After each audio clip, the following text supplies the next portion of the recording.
আজকে আমরা এমন একটা গল্পের গভীরে ডুব দেব যেখানে জানেন তো আধুনিক যুক্তি সোজা ধাক্কা খায় এক প্রাচীন কুসংস্কারের সাথে। ভাবুন একবার, একদিকে শহরের আলোয় বড় হওয়া এক তুখোর যুবক, আর অন্যদিকে আছে এক জমিদার বাড়ির থমথমে অন্ধকার একটা পুকুর, যার মধ্যে লুকিয়ে আছে এক সাংঘাতিক রহস্য। তো চলুন এই গল্পটা এবার স্লাইড ধরে ধরে জেনে নেওয়া যাক।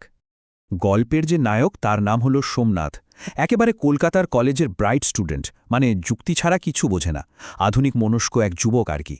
তো সে এসছে তার গ্রামের বাড়ি নিশ্চিন্তিপুরে ছুটি কাটাতে, কিন্তু এসেই মেজাজ খারাপ। গ্রামের পুরনো সব রীতিনীতি, সুযোগ সুবিধার অভাব, সবকিছুতেই তার ভীষণ বিরক্তি। কিন্তু নিশ্চিন্তিপুর গ্রামটা ঠিক সোমনাথের ওই শহরে যুক্তির ধার ধারে না। ওখানে এমন সব বিশ্বাস চলে যা শুনলে অবাক হতে হয়। যেমন ধরুন, একটা অভিশপ্ত পুকুর, এতটাই অভিশপ্ত যে গ্রামের মানুষ সেটার নাম মুখে আনতেও ভয় পায়। তো বুঝতেই পারছেন, সোমনাথের এই মডার্ন চিন্তা আর গ্রামের এই আদিম ভয়, গল্পের আসল লড়াইটা কিন্তু ঠিক এখানেই শুরু। গ্রামে সবে ঢুকছে, তখনই গাড়োয়ান কৈলাস তাকে একটা অদ্ভুত কথা বলে, একটা অশুভ সতর্ক বার্তা। কি সেটা? বলে, ওই জল জীবনের দামে বিকয়। ভাবা যায়, একটা সাধারণ পুকুরের জল, তার দাম কিনা জীবন। এই একটা মাত্র প্রশ্নই কিন্তু গল্পের সব রহস্যের দরজা খুলে দেয়, আর আমাদের টেনে নিয়ে যায় এক অজানা আতঙ্কের দুনিয়ায়। তো গল্পের এই প্রথম অংশে আমরা দেখব কিভাবে সোমনাথের ওই শহরে কনফিডেন্সটা গ্রামের কিছু অদ্ভুত নিয়মের সাথে সরাসরি একটা সংঘাতে জড়িয়ে পড়ে। আর ঠিক এখান থেকেই কিন্তু গল্পের ভিতটা তৈরি হতে শুরু করে। সোমনাথ গ্রামে এসেই এটা নেই ওটা নেই, মানে ইলেকট্রিসিটি নেই, এসব নিয়ে নালিশ চুড়ল। কিন্তু হঠাৎই তার চোখ আটকে গেল বাড়ির পেছনের একটা পুকুরের দিকে। কি সুন্দর দেখতে, অথচ নিষিদ্ধ। নাম কালদিঘি। আর যা গরম পড়েছে, সে তো মনে মনে ঠিকই করে ফেলল এই পুকুরে ঠান্ডা জলেই সে নামবে। আর এটাই ছিল তার সবচেয়ে বড় ভুল। অজান্তেই সে কিন্তু এক মারাত্মক বিপদের দিকে পা বাড়াল।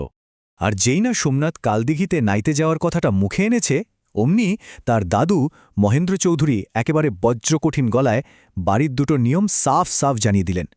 নিয়মগুলো দেখুন একবার, কি অদ্ভুত আর কি কঠোর। এই রকম একটা অযৌক্তিক বাধা পেয়ে সোমনাথের মনে কিন্তু জেদ আর কৌতূহল দুটোই একদম বেড়ে গেল। দাদুর এই কথা শুনে সোমনাথের বিরক্তি তো একদম চরমে। আরে, সে সাঁতারে মেডেল পাওয়া চ্যাম্পিয়ন সুইমার, তার কাছে একটা পুকুরে ডুবে মরার ভয়? পুরো ছেলেমানুষি ব্যাপার। সে তো ভাবছে এই গ্রামের লোকগুলো কুসংস্কারের অন্ধকারে একেবারে ডুবে আছে। কিন্তু সে তখনও ঘুণাক্ষরেও টের পায়নি যে এই ভয়ের পিছনে কি সাংঘাতিক এক ইতিহাস লুকিয়ে আছে। আর এবার গল্পটা একটা দারুণ মোড় নিতে চলেছে।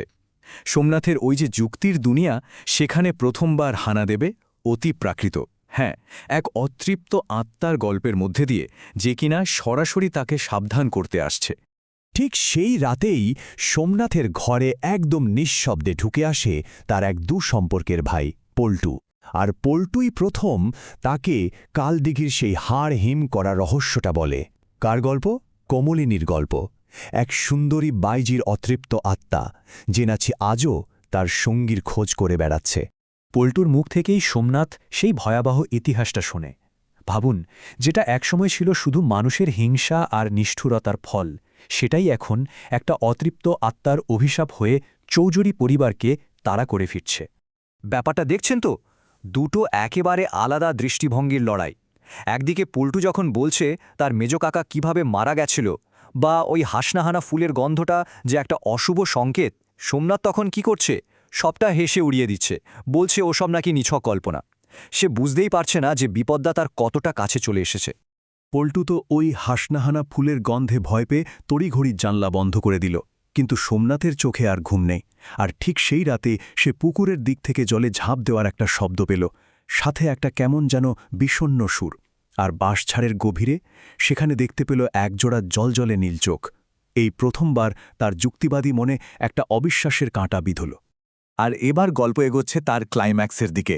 সোমনাথের ওই অদম্য কৌতূহল আর অবিশ্বাসী তাকে সোজা ঠেলে দেবে বিপদের মুখে, এমন বিপদ যেখান থেকে ফেরাটা প্রায় অসম্ভব। পরের দিন সোমনাথ গেল পুকুরটা ভালো করে দেখতে, আর সেখানেই দেখা হলো বুড়ো মালি দিনুর সাথে। দিনু তাকে নিজের এক ভয়ঙ্কর অভিজ্ঞতার কথা শোনাল, আর তারপর ইশারা করল পুকুরের জলে ভাসতে থাকা একটা টকটকে লাল শাপলার দিকে। ফুলটা যেন কেমন জীবন্ত, মনে হচ্ছিল যেন সোমনাথকে ইশারা করে ডাকছে।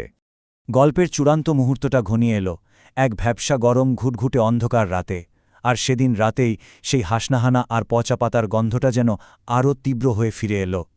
সাথে ফিরে এলো সেই অদ্ভুত অপার্থিব সুরটা। মনে হচ্ছিল চারপাশের পরিবেশটাই যেন ষড়যন্ত্র করে সোমনাথকে তার পরিণতির দিকে টেনে নিয়ে যাচ্ছে। ওই সুর আর গন্ধের টানে সোমনাথ যেন ঘোরের মধ্যে পুকুর ঘাটে চলে গেল। গিয়ে দেখে জলটঙ্গী সিঁড়িতে এক অপরূপা নারী বসে আছে। আর তার গলা শুনে সোমনাথের সব ভয় কোথায় যেন উবে গেল। তার বদলে তৈরি হল এক অদ্ভুত নেশা ধরানো আকর্ষণ। আর ঠিক তখনই ঘটল গল্পের সবচেয়ে ভয়ঙ্কর ঘটনাটা। নারীটি যেই না মুখ ঘোরাল, সোমনাথ দেখল তার কোনো মুখ নেই। আছে শুধু একরাশ ঘন কালো চুল, আর তার মধ্যে জ্বলছে একজোড়া নীল চোখ। আর সেই চুলগুলোই জীবন্ত সাপের মতো এগিয়ে এসে সোমনাথকে জলের গভীরে টেনে নামাতে শুরু করল।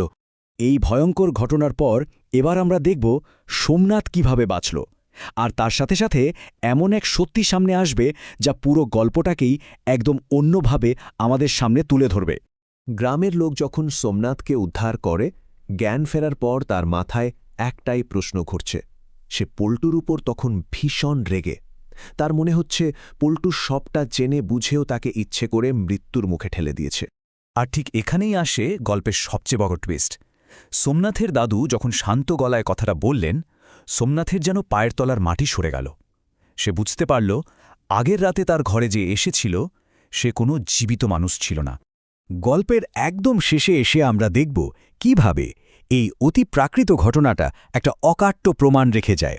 এমন এক প্রমাণ যা সোমনাথের ওই যুক্তিবাদী মনে চিরদিনের জন্য একটা দাগ কেটে দেয়। দাদুর ধারণা পল্টুর আত্মা আজও ওই পুকুর পাড়েই ঘুরে বেড়ায়। কেন? যাতে তার মতো করে আর কাউকে মরতে না হয়।